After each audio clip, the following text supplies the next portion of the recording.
तबाह होने वाली आबदोज़ जब तबाह हो रही थी तो उसके पिचकने की रफ़्तार 1500 मील फ़ी घंटा की थी। ये रफ़्तार 2200 फुट फ़ी सेकंड बनती है। अब जबकि आबदोज़ का साइज़ तकरीबन 20 फुट था तो उसको पिचकने पे महज 1 मिली सेकंड लगा। ये 1 मिली सेकंड कितना मुख्तसर होता है, इस बात का यूँ अंदाज़ा लगाएं कि आपका दिमाग किसी भी मुहर्रक को महसूस करने पे 25 मिली सेकंड लगाता है और उसका जवाब देने पे 150 मिली सेकंड लगाता है। अब पिचकने के नतीजे में ये सब लोग इंसानी आँख झपकने से भी ज़्यादा तेज़ी बल्कि इंसानी दिमाग के किसी तरह की मालूमात प्रोसेस करने की रफ़्तार से भी तेज़ और जल्दी मौत का शिकार हो गए थे।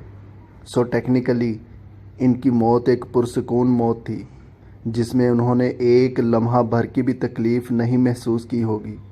लेकिन क्या ये वाकई सुकून की मौत हो सकती है? ये भी एक सवाल है।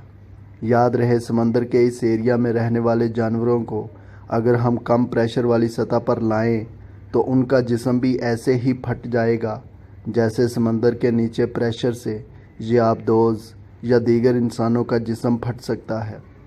इसकी वजह यह है कि तमाम जानदारों के जिस्म का अंदरूनी प्रेशर बैरूनी प्रेशर के जितना होता है। अगर बैरूनी प्रेशर कम या ज़्यादा हो जाए तो ये जिस्म को फटने पे मजबूर कर देता है। यही इस आबदोज़ के साथ हुआ।